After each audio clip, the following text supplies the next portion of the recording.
Hello and welcome to the Gooner Tool, back again with you guys for another episode of our Tactical Breakdown series, our show in which we look at the players that have been linked to Arsenal and break them down in a statistical and analytical way.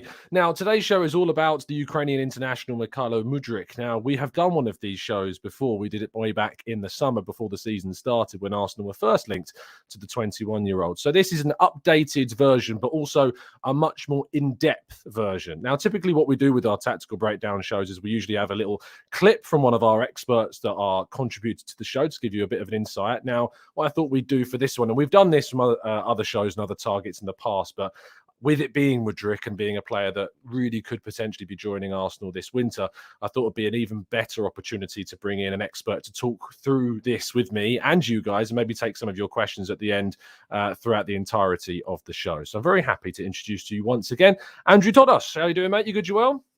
Hi Tom, yeah, I'm very good. First time sort of live, I think, on this show, so pleasure to be on. Indeed, yeah, you've contributed on the channel a number of times. Arsenal have had a habit of being linked with some Ukrainian players. Matvienko, I remember, I think was the first time Mm, we worked together, and then of course Alexander Zinchenko came up as well, and we had to speak to you about that. And ironically, it was the game, and we're going to talk about this game in particular a little bit later on. But Mudryk's international debut against Scotland, I think it was, or was it Scotland or Wales? I think it was Scotland, wasn't it? Scotland, yeah. Um, and that was the game everyone was kind of watching to watch Zinchenko, and then all of a sudden this burst of blonde hair comes off the bench and absolutely smashes it, which has kind of really led to his real notoriety amongst Arsenal fans. And now here we are months later talking about potentially him joining the club. But before we get into that, just for the benefit of those listening, just give yourself a bit of a background so the listeners can understand who exactly and what you're doing. Cool. Yeah, so my name's Andrew Todos. I run Zorya Londonsk on social medias, also on the Zorya Londonsk website. And I'm essentially a Ukrainian football journalist. Obviously, by my accent, you can tell I'm not born in Ukraine, but I am born and raised in London, but I've got Ukrainian family, hence the connections there. And I've been working in Ukrainian football um, pretty much, either as a hobby and then working into sort of full-time freelance work since 2018. Hmm. So been to like more or less every single Ukraine game this year and over the past few years, COVID permitting and other things like that. Been to Hmm. many a Shakhtar game. Been to was that 5 of their 6 Champions League ties this season. So have had a big glimpse into Mudryk's sort of meteoric rise. Hmm. And on top of that, been covering a lot of other things for both British media and Ukrainian media in relation to Ukrainian football and other sports too. Yeah, absolutely. I mean, obviously, Ukraine in itself and football is a very interesting place to look into with current affairs. And I know that you've been out in Ukraine and you were out in Ukraine very kind of soon after everything escalated rather quickly as well. How has football really adapted to this period in particular? Because I'm curious to get your thoughts having been out there yourself. And how is kind of the sport going on at the moment? So what happened after the full-scale invasion began in Mm, February? The season was just about to resume because there's always an annual winter break, which Ukrainian football is currently on right now for this season. It was about 2 days before that, then the war began, and all football was obviously postponed. Nothing happened mm, in terms of football for the remainder of the season. The actual UPL season was voided per se. Shakhtar, Dynamo Kiev, they were given special permission to leave the country in about April time to play these friendlies, and also to get a bit of preparation for the Ukraine internationals ahead of those World Cup mm, playoffs that you've already mentioned. And in those friendlies, Mykhaylo Mudryk made his debut against in one of those unorthodox kind of matches where a national team plays clubs. So he made his mm, debut against Borussia Mönchengladbach, scored in it, but it doesn't count on his record because it's like yeah. not FIFA sanctioned. Mm, So that's quite an interesting one. And then he played a bit more, and slowly but surely he's made it towards the end of the year as a full starter. And then after that, in the summer, once it was slightly safer in parts of the country, obviously not all of them, the Ukrainian Premier League resumed its new season, or started its new season for the 22-23 campaign. That began in August, was there for the opening weekend, saw Mykhaylo Mudryk playing against Metalist 1925. Saw a few other games going on there. Essentially, everything going as best as normal. It's more of like a COVID situation when no fans are allowed, obviously for safety reasons. And then if there's like air raid sirens and things going off during the game, the match is paused, players go down into the bomb shelters. And then once that's over, they come out and resume the game. And most of the time, I think 99% of the time, that is what has happened. There's been like one game that, or a couple games that had to be postponed or moved or something like that.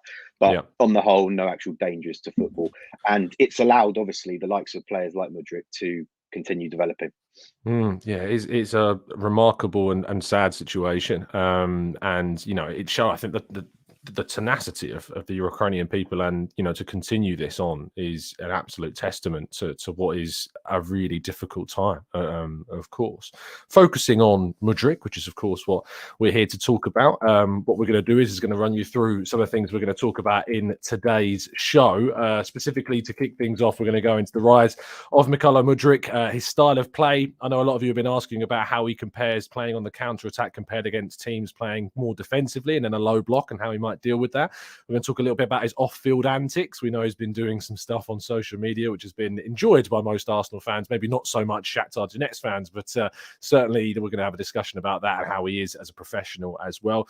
We're going to do some statistical comparisons as well, talk about how he might fit in at Arsenal, and ultimately, is he worth the money that's being talked about, and take some of your questions as well as the end during the verdict as well. So to kick things off, of course, please do drop a like on the video if you haven't already done so, and make sure you're following Andrew on Twitter at Zoya Londonsk as well, which you can find at Zoya Londonsk on Twitter.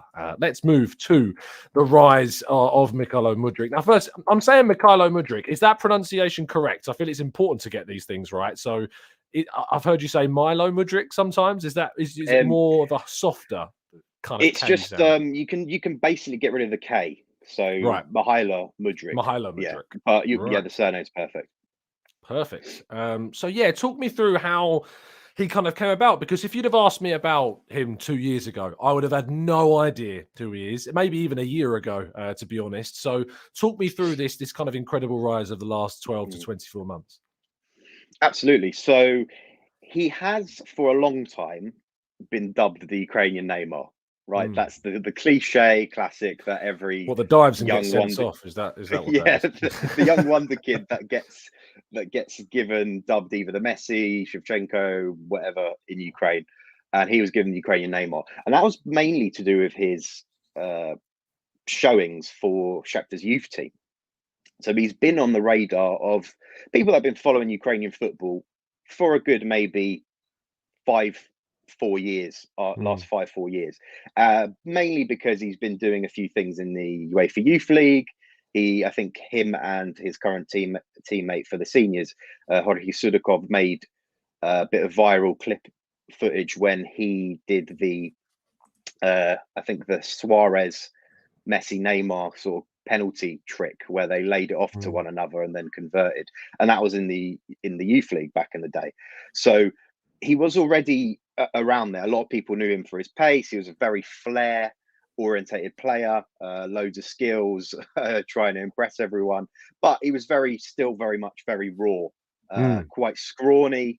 He wasn't the biggest, I guess, the strongest of talents back then. You can tell for the two photos there. I mean, the difference. Exactly. Yeah, absolutely. So yeah, I mean, even that photo on the left there, that's probably from when he was in sort of the more youth football days.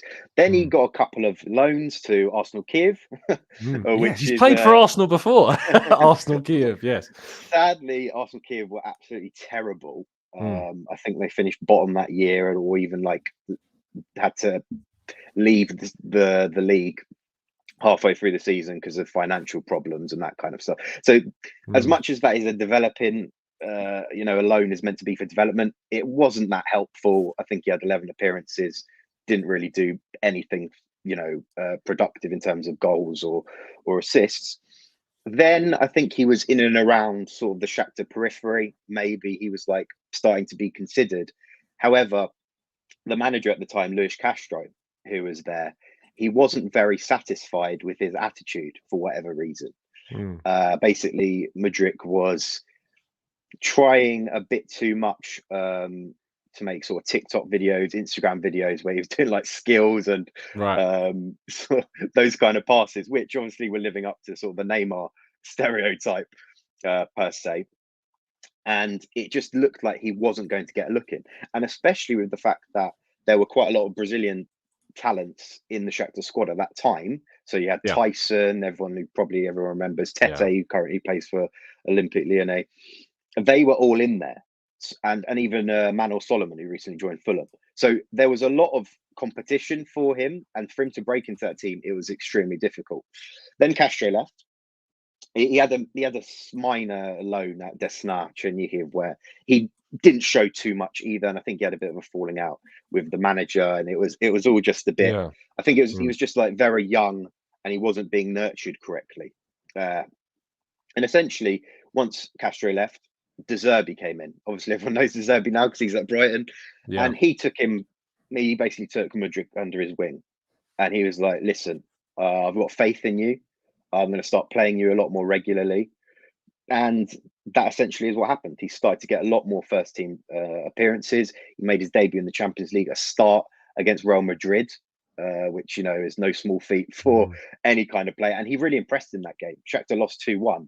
But when he came off, I think in like the 60th minute or whatever, the whole of the Bernabeu in that game gave him a standing ovation. Wow. So I think that they don't do that every day.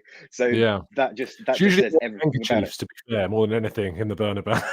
Exactly. The manager's not doing particularly well. So essentially, under De Zerbi, he was getting a lot more confidence, and I think that's when it started to click in terms of like the professionalism and how he wanted to grow and develop.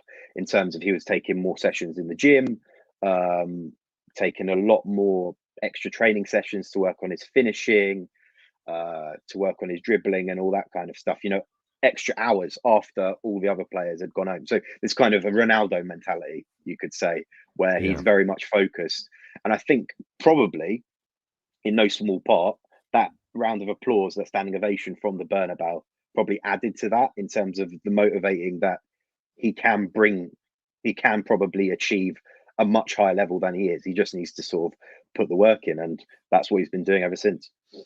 Lovely stuff. Yeah, I think that the main takeaway, I think, from the rise, obviously, you've seen the physical development he's undergone, but it is such a drastic kind of show onto the main European scene, international scene, of course, with Ukraine as well. And I think that De Zerbi deserves a lot of praise for what he did with Mudryk. In terms of his style of play, you did touch on some of it loosely, but to go into it in more detail, and of course, we'll look at some of the statistics and how he plays against some of the low blocks and counter-attacking style. From watching, and I did a real deep dive into Mudryk today, watching so many Y Scout clips and going through things that you're not just going to see on your YouTube compilations, which do make him look like the Ukrainian Neymar, in all honesty. But I notice the first thing you notice is how quick he is. It's insane how fast he is. Also how confident he is with the ball at his feet, and also how good he can be in those tight spaces. But I mean, go into further detail about how we would describe him, and you see those links to Neymar, but you can see why he gets dubbed that type of player. Absolutely. He's highly technical. Like, I think that's the first thing that has to be taken into account. Yes, he's one of the fastest players I've ever seen, especially live. It's like complete electric pace. And in a team where he plays for the likes of Shakhtar at the moment, where especially in the Champions League, they are going to be playing counter-attacking football, and it's going to be pretty direct, where they're going to be trying to get the balls over the top to feed him in, and then for him to try and find a teammate. It's sort of that I understand why a lot of people think that he is that kind of player. However, what I think is also needs to be taken into account is probably two caveats that I'll probably add. He's very good at passing as well, like literally a massive range of passes from long ball switches, short range of passes to play the combinations with his teammates, the likes of Jorge Sudakov, who I could say is like the equivalent of an Odegaard in the Arsenal team, where he links up well with him quite a lot. Sudikov plays in balls for Mudryk to run onto and that kind of thing. On top of that, he's also, does passes outside the boot, the kinds of things that you see like Modric do.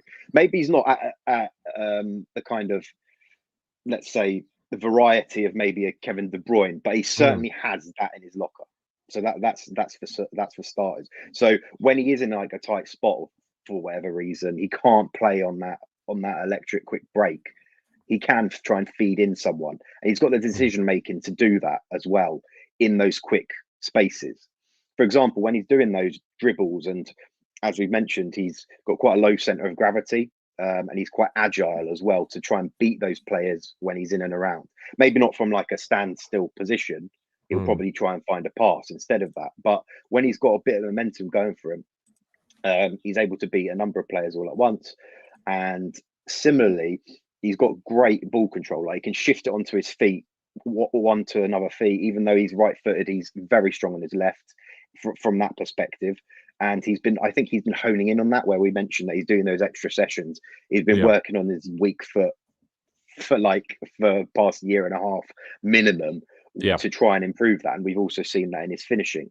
He's not going to be a prolific goal scorer just from the position that he plays in. Of course. But he's going to contribute heavily from that wing position. And also what I've been seeing quite a lot of recently, especially this half season that we've had so far, is that he's been coming in a bit more centrally.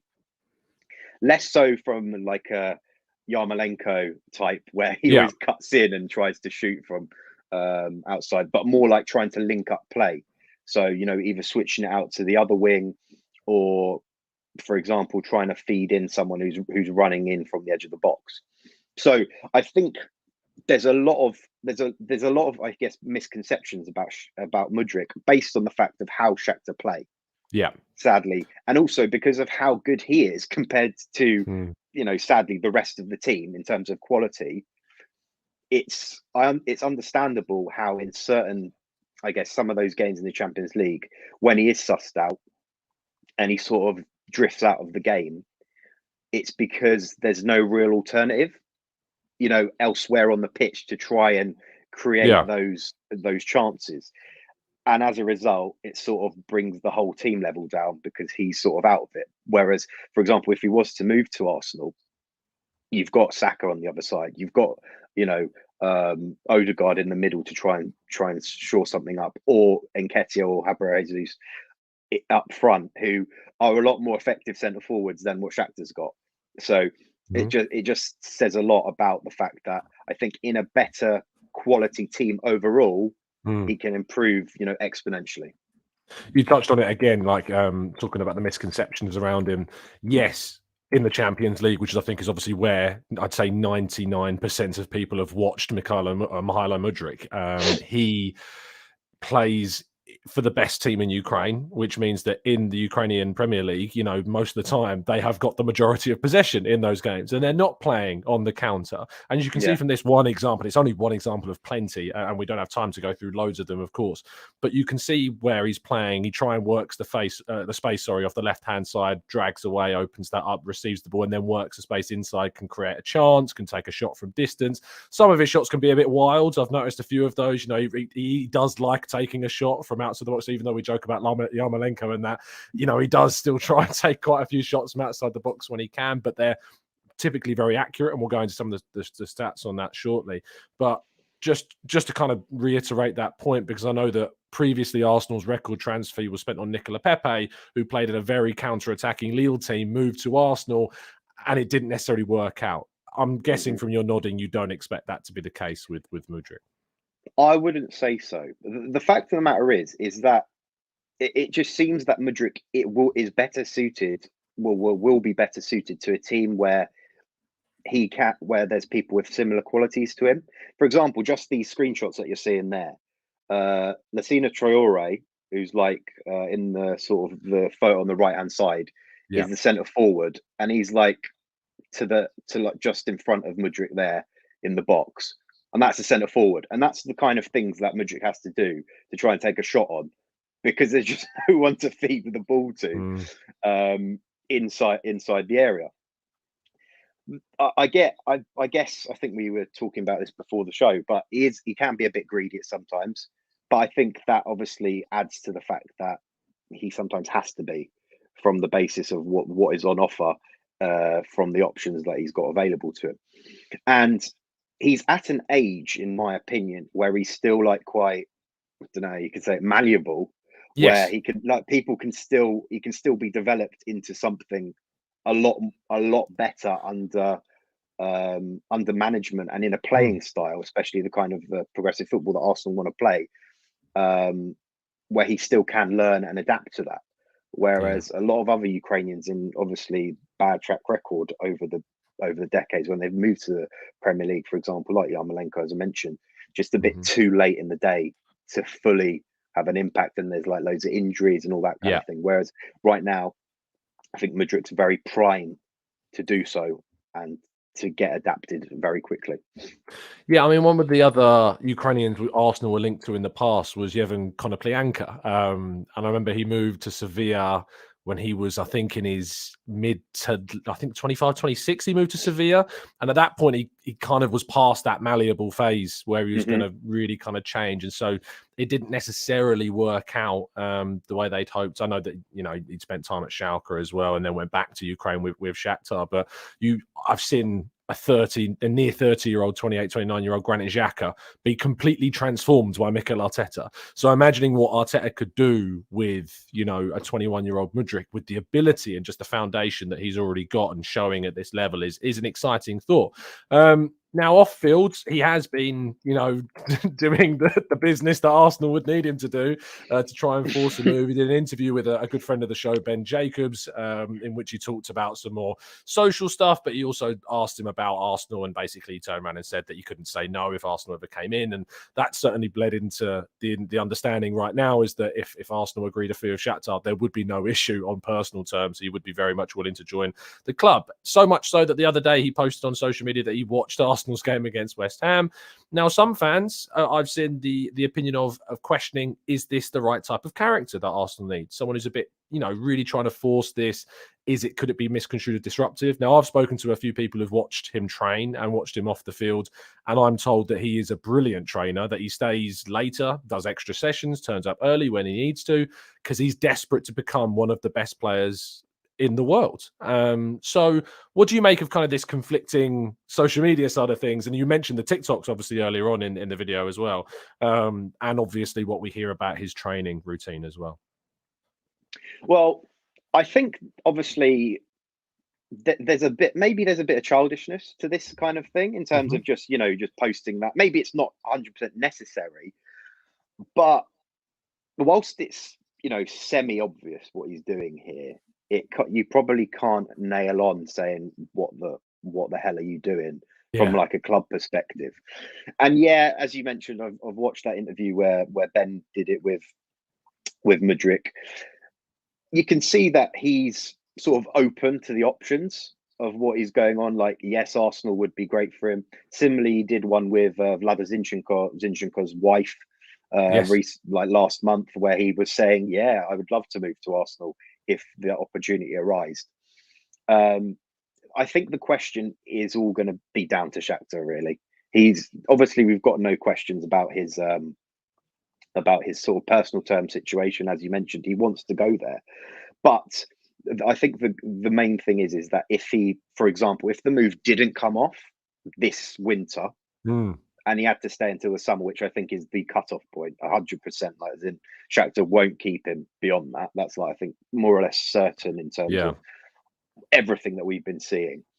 Um, he would carry on as like a model professional, because he knows that he needs to do that if he wants to achieve everything that he's been speaking about. Like, for example, in one of the other interviews that he did recently for Ukrainian YouTube, he mentioned that he sat down with Roberto De Zerbi, but around the time when Roberto De Zerbi arrived, and they had this little chat on the training pitch, and Roberto De Zerbi was like, "What is your goal? Sort of, what do you want to do?" And Mudryk said, "I want to win Ballon d'Or." Mm. And De Zerbi was like, "Right, we'll work on everything that we possibly can to try and do that. And I believe in you for that." Mm. So as long as he's got the faith of whoever is the manager, and currently the manager at Shakhtar, Igor Jovic, is very much Like he's a brilliant sort of people person and like a personable manager from that perspective, who has put a lot of faith in Mudryk this time, and he's got great man management skills. I think that shouldn't be too much of a problem as long as he received that at Arsenal as well. And obviously, we've seen the likes of All or Nothing, where Arteta is that kind of person. He gives you a chance and he will Yeah. work with you, just as long as you're not taking the piss. And I Yeah. think, in the grand scheme of things, Mudryk probably has stopped that from a footballing perspective. And I think like anything that he does off the pitch won't have like a massive impact on anything to do with his football career. Yeah, he's watching Arsenal, but it's not really going to be having problems with what goes on with his teammates or anything like that, because I think most of them know that he is a talent and they Mm, respect that as well. So I think it's just all sort of just coming together. mm, Essentially, I think probably something else to put into perspective is that he is highly professional off the pitch in terms of he's a bit of like Alex Zinchenko. I don't think he drinks. He's not like a party person kind of mm. guy. He focuses a lot on like he's very religious, just likes cats. You know, it's like quite Yeah. a kind of an innocent kind of I know some people that scenario. like cats that are not innocent at all. But it's like that. That's the kind of persona that he's shown, and from Yeah. speaking to people that know him and that have sort of interacted with him, that's the kind of thing that they pronounce from him, and that he's like very much fully focused right now. Now that he's been given, I don't know, second chance after sort of the Castro times at Shakhtar, that he's very much not going to let it go. I can't wait to see the Arsenal aggregators out tweeting Mykhaylo Mudryk likes cats across my social feeds later. That's going to be great. Let's move on to the statistical side of things. Now, of course, we've heard from the Shakhtar CEO continuously naming Antony and Grealish in regards to kind of the price tag, which we're going to talk about in a little bit. So I thought, why not use Antony and Grealish in a statistical comparison, and also with the player that he's most likely to be in rival with at Arsenal, which would be Gabriel Martinelli. Now, taking the statistics from European Cup and League competitions, this is what they've played. Mudryk, the second highest on here, just below what Martinelli's offered. Antony and Grealish slightly less with their respective clubs. And we'll start with the heat map side of things. I think that the easiest thing to look at here is obviously the direct comparison between the player currently playing left wing for Arsenal and Martinelli on the left-hand side, and of course Mudryk there as well. Now, the key difference, I think, between the two, and there is only a slight difference between the two, is that Martinelli tends to stay closer to the touchline on the left-hand side and usually uses the Granit Xhaka's spacing, which is also very close to him, and the inverted fullback behind him to make sure he stays out on the left and only cuts in when he has to, but he gets a lot of chance creation from that area, and obviously scored from that area against West Ham at the weekend at that near post strike. Mudryk, you can tell from his, does tend to cut inside a lot more. And actually, that's more similar to what we saw previously with Emile Smith-Rowe at Arsenal, who liked to cut inside a lot earlier and a lot more. Do you think that Mudryk would kind of transition and work his way into the more wider left role that Martinelli has been occupying at Arsenal with the support? Because you know a lot more than me the players around him and what they're doing compared to, say, what Xhaka and Tierney or Zinchenko are currently doing at Arsenal. I think it wouldn't be that much of a problem. For example, when he's playing for Ukraine for the kind of few games that Mm, he has had to go a bit wider out there to try and get the ball into the box. And I've seen a lot of Martinelli recently where it's very much, he tries to play the combos with Odegaard, and then he runs to like the touch line, or to the byline, so that he can sort of like cut it back into the box, for example, or take it on himself and score. mm. And I think there's comparisons there as well, like in terms of the fact that, when Martinelli is in and around the 6 yard box, towards the left of it, obviously, he tries to go for those those left hand low shots, or ones into the high corner, and that's something similar that Mudryk's been showing in recent times as well. So he's got that in his locker, essentially. Mm. But it's just that the way that Shakhtar play, the fullbacks are a bit overlapping Okay. for him, like Mykhaylo, who's played quite a lot with this season. Sort of Mudryk tracks, like, holds back a bit and lets Right. Mykhaylo go on the overlap. So if that's obviously that's not something that Arsenal really Hmm. play too deeply, because Zinchenko is a bit more reserved from that perspective, or even Tierney. Yeah. I think that is something that he can work into his game, and he certainly has done that in the past when he's not been playing with someone who's, well, with a fullback that's not necessarily overlapping. Yeah. As you can also see, I think in that heat map, it shows that he does track back a fair bit into his own half Mm. compared to maybe Martinelli. And that's actually, I think, more from a perspective that a lot of the Shakhtar attacks start in their own half, from a perspective that, especially in the Ukrainian Premier League, or even sometimes during the Champions League, where when you're on the counter and he's sort of like picked up from the edge of the box, driven it a bit, and then tried to pass it on so that someone can feed him in again, either through the long ball or through like a through ball. Yeah. So I think that it's more than adaptable to that kind of football.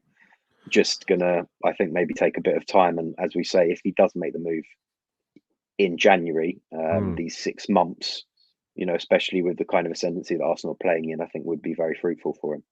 Yeah, I'm going to talk about the kind of what I think he'll transition into Arsenal with these 6 months if he arrives in a little bit, and it kind of leads on nicely. What I would say is that I think there is definitely a bit of a coiled spring with this, with Zinchenko and Xhaka playing there, and as you say, with a different style, slightly different style of fullback playing in Shakhtar, he would be given more license, more space, more responsibility on the ball, and I think that actually could suit him even more than it is right now for Shakhtar. So that would be interesting.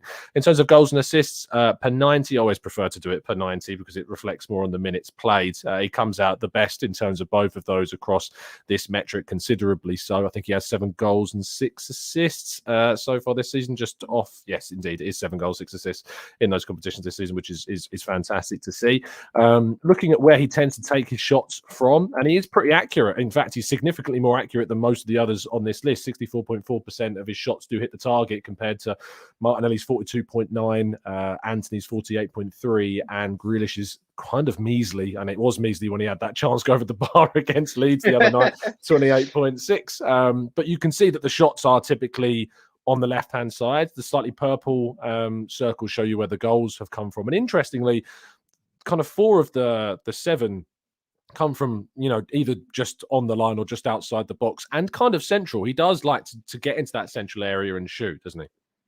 Yeah, and not necessarily sort of like wonder goals or anything like that, but I think a lot of the time it's like low driven Mm. finishes and things, and probably more shots that you wouldn't expect him to take. Sort of, he takes them quite early, so that the keeper's sort of off guard. I think I saw the goal that he scored in the last game that Shakhtar played, whereas a lot of his shots dip really early before the goalkeeper, and it really does put them off, and it creates such a difficult. He's got a great technique when it comes to his shooting. That isn't just kind of a direct effort towards goal. The ball moves. He's kind of really nailed down the technique of putting off a goalkeeper. So, and I think that's obviously led to why his percentages have been so good. That said, there is more than 30% of those shots that don't hit, and a lot of them, when he likes to take them, can be a bit wild at times. So that's It's certainly wild. one to look out for Yeah, that he needs to certainly kind of refine in his game, but still impressive. He loves to be on the ball, as we know, loves to dribble with the ball as much as he can, and it's unsurprising that he comes out with the most dribbles per 90 in this 7.4. But not only that, he's confident with that, and he's successful when he dribbles. 66.7% is the highest success rate with these. And I think this is where most people will have seen the clips of him running away from defenders, running in behind. I'm going to skip past this because I'm going to talk to you about his dribbling in the how he kind of will fit into Arsenal in a second.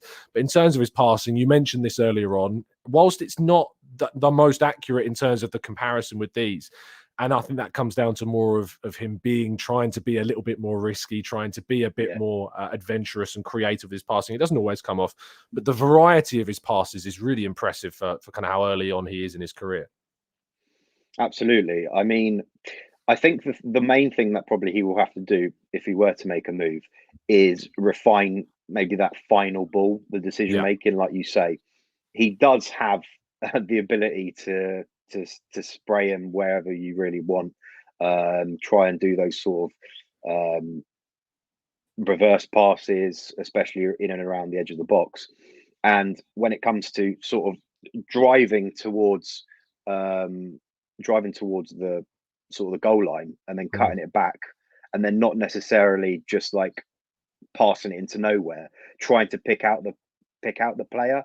And because of what I mentioned about Shakhtar's other forwards, where they're either a bit slower getting into the box or there's no one in the box, some of those passes don't necessarily end up being fruitful. So I think that's quite an interesting thing to him, as in he doesn't like taking passes, just lobbing them anywhere. It's more that he wants to try and feed someone in, but it just doesn't end up working out, or the other players aren't on the same wavelength as him, and sort of frazzles out. You mentioned the passes into the box. Lowest in terms of frequency, and only lower than that of Martinelli and Grealish in terms of accuracy. But he, as I say, it's the age thing I think that's counting against him here. He's developing, he's still young, and those statistics we would expect to improve. I think also in an Arsenal team, with the way in which Arteta loves to play, you'd see those stats significantly improve as well. But he's creative. He's not just that direct, greedy guy. He can be, don't get me wrong, but he certainly is someone that wants to be creative, wants to create for his team, and is certainly a team player at the same time. Going into kind of, as you mentioned, when we looked at the heat maps, the defensive side of his game tracking back, yes, certainly part of that heat map is affected by the way that Shakhtar built from the back. However, he comes out with the highest number of defensive duels per 90 compared to any of the others on this bracket with 5.05, and wins a good amount of them as well, more than 50% of them. Is it something that he's, in the way that kind of is demanded from him at Shakhtar, that the players have to track back, they have to make sure they're getting back and trying to recover possession, or is it something that's naturally in his game that he's tenacious and he wants to get back and recover the balls as early as possible? Yeah, most of the time that is exactly the thing, because he basically, because of his sort of sheer pace, he can afford to do that. He can afford to run back towards, maybe the fullback or whoever, a centre back, recover it, and then try and restart the attack from there. And obviously, in the Ukrainian Premier League, it's because Shakhtar are trying to build up from the back anyway. He is demanded to drop a bit deeper to try and force that out of Shakhtar's final third, per se. So that brings it into it. But also on top of that, I think that he is someone that will do that. And obviously we can see the success is over 50%, but sometimes the tackles don't fully work out. And obviously that is to be expected from a player who's not necessarily very defensive minded. But yeah, I think he can certainly work on that a bit more, but he will bring that sort of hope, or how can I say it, demand to track back a lot more when he arrives at Arsenal. Indeed. Oh, I love using the word when he arrives at Arsenal there, Andrew. It's moving more towards when than if at this rate, that's for sure. Now, fitting in at Arsenal, the next 6 months is key. And I think one of the big things about this January window for Arsenal fans is that Arsenal need to make sure they go out and sign players that are going to have an immediate impact, not necessarily players that are just for the future. Now, I think the benefit from my position of Mudryk is that he fits into both categories. I think he will bring Arsenal immediate impact, and I think he would certainly give them longevity with their investment as well. Now, I wrote about this game and I wanted to bring it more into video form as well for you guys. So putting together some of the clips that you're seeing here, he came on and he played 23 minutes in his official international debut, before obviously those friendlies you discussed earlier on, those official debut against Scotland on the international scene. I believe it was at the semi-final-ish of the qualifiers before they played Wales in the main playoff final. And he came on, as I say, with 23 minutes to go in a position where Ukraine are winning 2-1 at this stage. And this is, I think, a game state that is going to happen a lot if he is to sign for Arsenal. Arsenal, we know this season, are one of the strongest teams in the league, are probably going to be entering the second half, a lot of the time leading a game. If they are leading it by the 1 or 2 goals and they are under, a little bit more pressure, the other team is under more pressure to attack and it opens up more spaces, I think Mudryk will be an absolute, a real great utility, not utility, but a resource for Arsenal off the bench to try and kill off games. And I think that this game against Scotland and these images that I'm going to run through whilst Andrew's talking this through, I think absolutely highlight that. Is that a fair representation of what you think the immediate impact of Mudryk will be when if and when he joins? Most likely, to be honest, unless Arteta's got some master plan to play Martinelli up front. Of or with course, yeah. João Felix coming in as Mm, well, playing some sort of false nine. I think, yeah, in reality, I wouldn't be too surprised if something like this happened, and it gives him basically a good window to adapt to the league per se. So obviously, regardless of if he does sign in the winter, won't have played football since like early December. So from the off, he's going to need to get a bit of fitness back into mhm, himself. And I'm sure that he's been working in the gym and all that kind of thing, but just match fitness and adapting to the tempo of the league, I don't think will be too problematic compared to maybe some other Ukrainian players, just based on the fact that he has got that, you know, abnormal pace that mm, probably most other players don't have. And I think he will be coming on, yeah, like you say, last 15 minutes to try and shore up the game. He'll be in and around the box as well when it comes to like defending, and then he can bring it out. So it's like it's not going to be like a long hoof up the pitch. He mm. will be starting off the counter attacks or even building up play from the back with, hopefully Zinchenko there behind him, who will probably have a good chemistry due to the nature of them playing in the national team as well. And on top of that, uh, as you can see from this particular clip, this is one that if Dovbik, who's the centre forward in that final clip, scored that, this pass would have been doing Mm. the rounds like It is viral. unbelievable. It's Yeah, it's one of the greatest passes I've ever seen. But the fact yeah. that it wasn't finished, it's just not You're going to never going to really see it, go and that's why anywhere. I wanted to I use it. know. It genuinely, it is one of the best passes I've ever seen. Like at the outside of the boot, the power he gets on it, the weight of it is just perfect for the striker. And then he's running as well to try and catch up with the Yeah, player. Maybe if Dolbik had held the ball up a bit better, it would have been. But I think he gets it caught under his feet in the wrong moment, and exactly. just Yeah, oh yeah, it just was just a unbelievable. shame.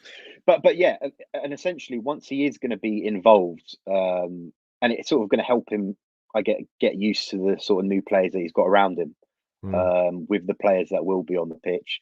Obviously, when it comes to it, if him and Martinelli are going to be sort of interchanging in the side in the grand scheme of things for the foreseeable anyway, that will work out with trying to link up with Odegaard to try and get a bit more telepathic per se between himself and him with Xhaka as well, Party, and also Saka on the other wing, because if they're going to be sort of switching between one another, switching the ball and trying to feed in, as we've already mentioned, Mudryk likes to come in slightly centrally, and with obviously the fact that he is stronger on his right, he can feed in Saka, who runs into those spaces in the box and then mm. ends up finishing them. So I think it's going to be quite positive for all if the move does occur.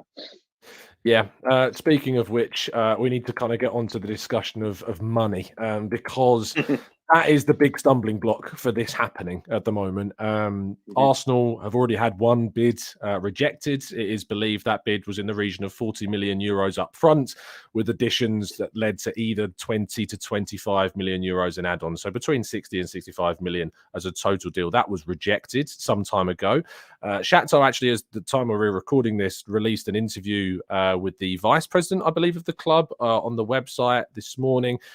In that, they discussed that they name Arsenal as one of the teams that obviously that are interested, and that they said that they're going to have is it Niccolini, I think it was, that spoke about it and said that he's going to speak to Arsenal in quote 5 minutes. Now, James McNicholas of The Athletic has revealed that conversation actually took place 2 days ago, and now it's being Yeah, released now. So we imagine it probably had something to do with maybe a follow-up to the bid that yeah, was rejected. That's what we assume at this stage.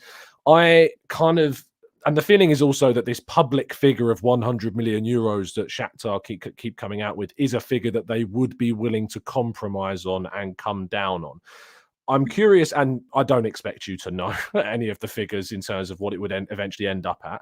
But two questions. One, what kind of what feeling do you get in terms of how far we might see Shakhtar come down on? How have they been with? I know that they are stringent negotiators in their deals and usually get very big fees for the players they sell.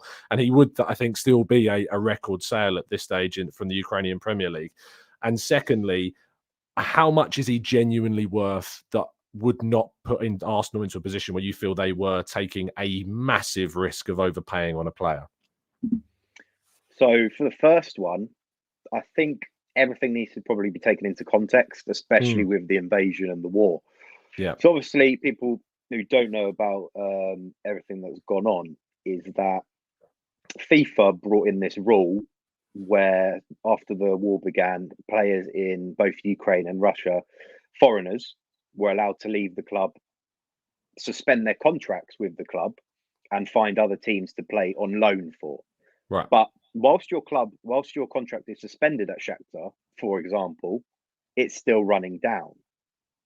So essentially, the issue that Shakhtar have for a lot of the top talents that they had hoped to make, sizable amounts of money for, 20 million, 30 million or so, from the likes of Manuel Solomon, who joined Fulham this summer. He was meant to be joining Fulham for around 7 million euros, which was like a massive cut price anyway.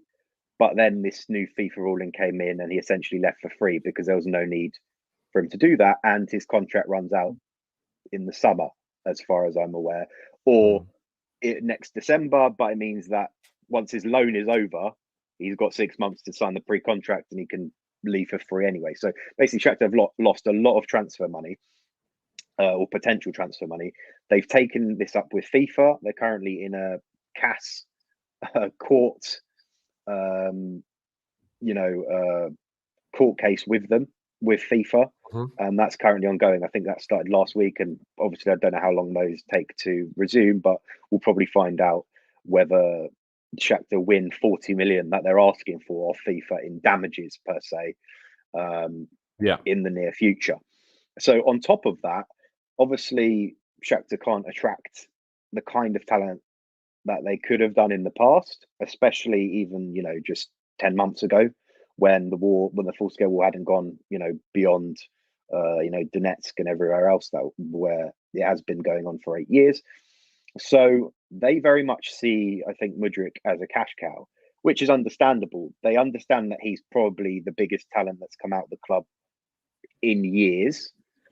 I think the last big money transfer that came out of Shakhtar was probably Fred, like 4 or 5 years ago.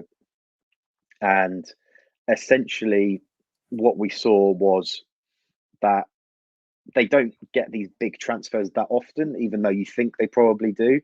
And I think they're going to try and make out that they can do, or they're going to try and make as much money as they possibly can from this.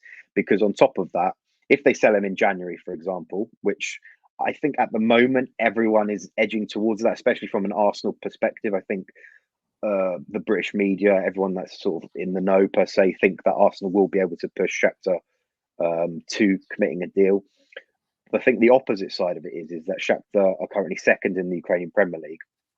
They need to win the Ukrainian Premier League to get a Champions League playoff spot, so that they can then qualify for the Champions League. And qualifying for the Champions League group stage is like a massive cash revenue, income revenue for Ukrainian clubs and for any sort of smaller clubs, because you end up getting 40 million euros just as a state, the fact that you qualified, and then all the bonuses for wins and everything else.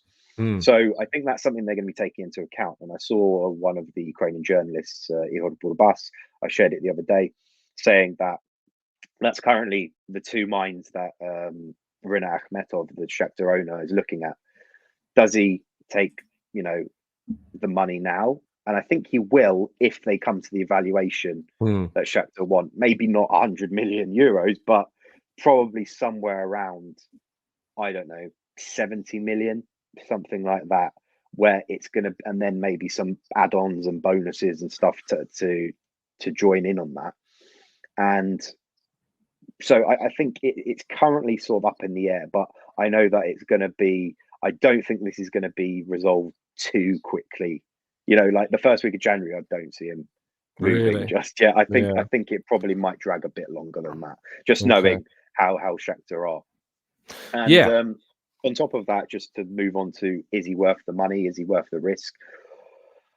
Based on what I've seen of him, obviously following over the past 4 years, he's improved like astronomically from the sort of player from those youth league days where he was quite scrawny and had the potential, but had a lot of work to do. Yes, he's not the finished package just yet, but I think with everything that Arsenal want to build and the potential that Mudryk has and everything that he's shown right now with sort of the natural abilities that would help him, I think, play quite well or adapt to the Premier League relatively quickly as well with the sheer pace, with the low centre of gravity, beating players with good technical dribbling, and obviously the passing.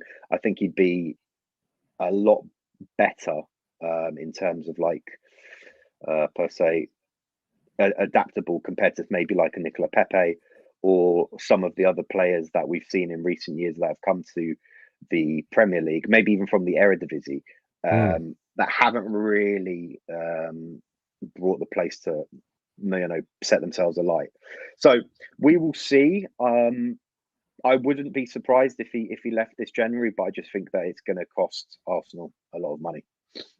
So if I said to you, the total package, my understanding is Arsenal don't want him to become Arsenal's highest ever player. They don't want to go past the 72 million. So let's say 70 million kind of max.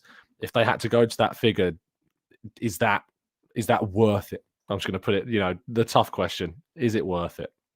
I would probably say so, in all honesty. In the context of 2022's transfer fees as well, yeah. In the context of 2022 transfer fees, obviously the market inflation, thanks to City and United, who've I think have had a massive impact on absolutely, this I anyway. agree. Yeah, absolutely. We probably wouldn't even be having this conversation if it wasn't for those two. Yeah. Both coming, obviously, Grealish was adapted to the Premier League, but he wasn't like 100 million, face value. And the same with Anthony coming from Eredivisie and not necessarily being this world beater that he was, straight in to come in at that money. But from what we've seen, for example, in the Champions League, especially where he looks like he can be that match winner in a better team with better players around him. Shakhtar just don't have the full ability to get it over the line, to get that win against Real Madrid where they conceded in the final seconds. It's just like, I think that Mudryk is the kind of player that can change games on his head, and he just needs that one chance to do so. Absolutely. We've got Andrew for another 10 max minutes, and I want to take some of your questions as well from the chat box. One of the things that is coming up a lot, I think, from the doubters of Shakhtar, and I saw a comment from, I think it was Adam in the chat, who was talking about kind of the level of the Ukrainian league. You watch the Ukrainian league more than anyone I know, and obviously have a much better understanding of it than anyone else. Yes, here's the comment from Adam, who says, because I think it was more satirical, because the league is so competitive, that makes those stat comparisons so relevant. Obviously indicating that he feels that comparing, statistics of a player playing in Ukraine, also those stats did take into account the Champions League games, is worth remembering, and the cup games as well. What do you make of that argument? I speak to a lot of European football experts to obviously shut this down, as they naturally would, because of that they're very proud of the league that they watch and that stuff. But genuinely, kind of, what's your view on using Mudryk's kind of performances in Ukraine as any kind of barometer of quality? Well, I think the main thing that probably the main takeaway you need to take away is probably that the stuff that we just discussed about the low blocks and playing against defensive sides, because Shakhtar is one of the best teams in the league. Week in, week out, they're playing against 10 men behind the ball kind of thing. And it's sort of forcing Mudryk to play in the style that he isn't playing in the Champions League, for example, against better quality opposition. So he's got that, you could say, experience of doing so. Yes, the quality of defending probably is nowhere near the level of some of the top leagues. That's I'm not doubting that, and the quality of the league has dropped exponentially in the past few years, especially this year due to the war and there being obviously a lot of foreigners that have left and everything that's with it. But from a purely sort of ability perspective, from what we've seen from Mudryk, not just against against the top teams, for example, he's been playing really well against Dynamo Kiev, against Dnipro 1. He had a good game. Shakhtar lost that. So that just shows that perspective. On top of that, also I think there's the question that he's been playing quite well for the national team and also for Shakhtar in the Champions League. So that's the general consensus that I can take. I think Yeah. what he will probably need to do, I think if he was to make the move now, it would probably be better than just coming in from the summer, mainly because he will be in that position, as we mentioned, coming off the bench, maybe integrating himself a bit more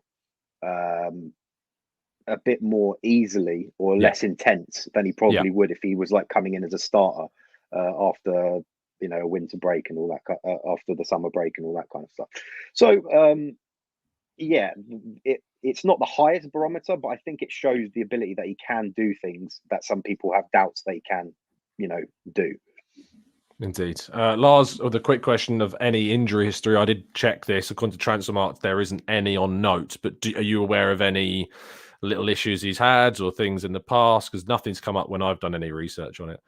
As far as I'm aware, he might have had like a few knocks or something in the past, but nothing major that would be sort of seen as possible impact on him in the future. Tom says in the chat box, Gakpo just signed for around 50 million, 35 plus 15 with add-ons. Offer that overall 50 million and 10 to 15 add-ons that are only activated if we win, say, the league and the Champions League, if we were to try and offer that with Shakhtar. I mean, when you see a player, we talked about Grealish and Anthony go for like 100 million euros, but we have seen, say, Gakpo, someone who scored, over 30 goal contributions already this season. Mm-hmm. I think Arsenal will probably point to that the same way that Shakhtar are pointing to Anthony and Grealish as kind of a barometer of money. I say this a lot on the morning shows. It's very difficult to compare players' valuations because there's just so many other factors like league, length of contract, wages, age, all of these things. It makes it near impossible. So is that kind of where you stand on trying to find a valuation for a player? Because ultimately it's what the market are willing to pay is what a player's worth. I mean, it is interesting.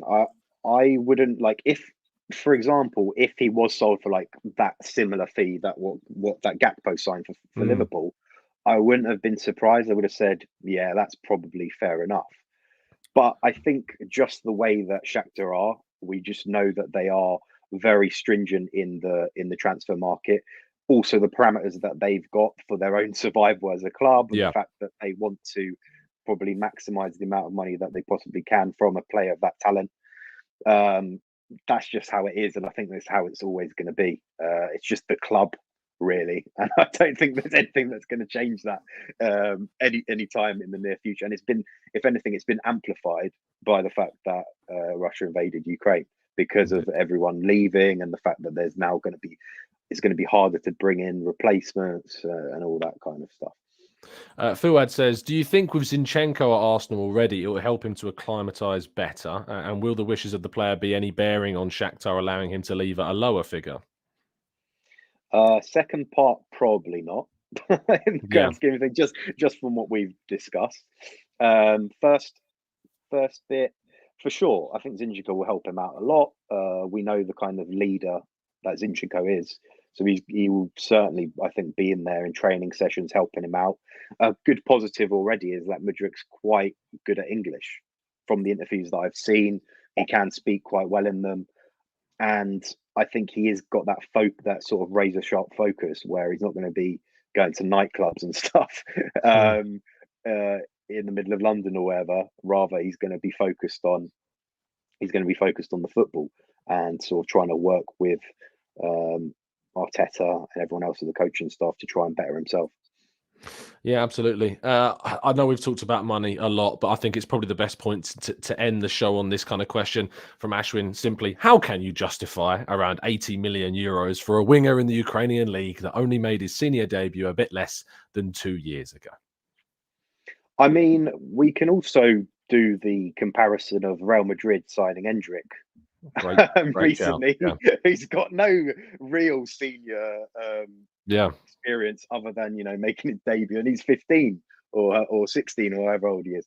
So I think that it's a question that obviously Shakhtar is probably best to operate at asking, but I think the fact of the matter is that they see the fact that he's played quite well in the Champions League in a team like Shakhtar, who were written off at the very start of the campaign, having lost all their Brazilians and all that kind of stuff, and to have gone toe to toe in both games against Real Madrid, for example, scoring against Celtic home and away, and playing quite well in the first match against Red Bull Leipzig. That and also he's been playing quite well for Ukraine as well, and I think England play Ukraine in March, so I think Shakhtar have also got one eye on that, knowing that if they don't let him go, there's going to be another sort of big global stage where everyone's going to be watching him during that game. So yeah, I mean, it is difficult to justify. There's no doubt about it. Everyone in Ukraine's saying, "Bloody hell!" Even we think that's a lot. Just normal fans and that kind of thing. Just let him go, let him develop. But I think Shakhtar are sort of trying to aid their own survival here too. So we will see how that actually ends up. Yeah, I mean, obviously they signed Vinicius Junior as well as a 16-year-old for like 30+ million. Obviously, Manchester United signed Anthony for 100 million euros with just, I think, 50+ Eredivisie appearances as well. So, and I think the Eredivisie, and you look at the Ukrainian league, I'd probably rank Eredivisie slightly higher, but you look at the players that obviously come from both leagues, that have made their way in top European leagues around the world and been successful. So, it's almost impossible, as I said earlier on, to try and sit here and say we can justify it. The only way that the price tag will ever be justified is if Mudryk arrives and smashes it. That's the only way that it will happen. So we're just going to have to wait and see. I hope that you've enjoyed this in-depth chat and breakdown. There's been over 1,500 of you watching live, which is amazing. Thank you so much for taking the time to tune in, and do drop a like on the video, and do please send thanks to Andrew on Twitter. You can find him at Zorya Londonsk over there. But Andrew, thank you so much for your time this afternoon. I really appreciate it. Cheers, Tom. Been a pleasure. Absolutely. I'm sure we'll be linked to some more Ukrainian talents in the future, and you'll see Andrew pop up on the channel once again. Of course, if we do end up signing Mudryk, maybe it'd be good to have another catch up at that time after we know the real fee, and we can have more of a discussion around that as well and in the future. But do make sure you give Andrew a follow on the socials and send him some thanks for taking up his time this afternoon to have a good chat about Mudryk. Thank you to everybody that's watched. If you are new to the channel, we do these shows about Arsenal's transfer targets, and we get very close to potentially signing them. We like to do these in-depth breakdowns. We do daily shows looking at Arsenal's transfer news at 8 a.m. UK time, and of course reaction to the games. I'll be at the Amex on New Year's Eve now to watch the game against Brighton. Fingers crossed can get some access as well and ask some interesting questions to the manager and players after the game as well. We'll see you again very soon, and I'll see you tomorrow morning for the next 8 a.m. show. Have a fantastic afternoon. I'll see you very soon, and as always, up the Arsenal.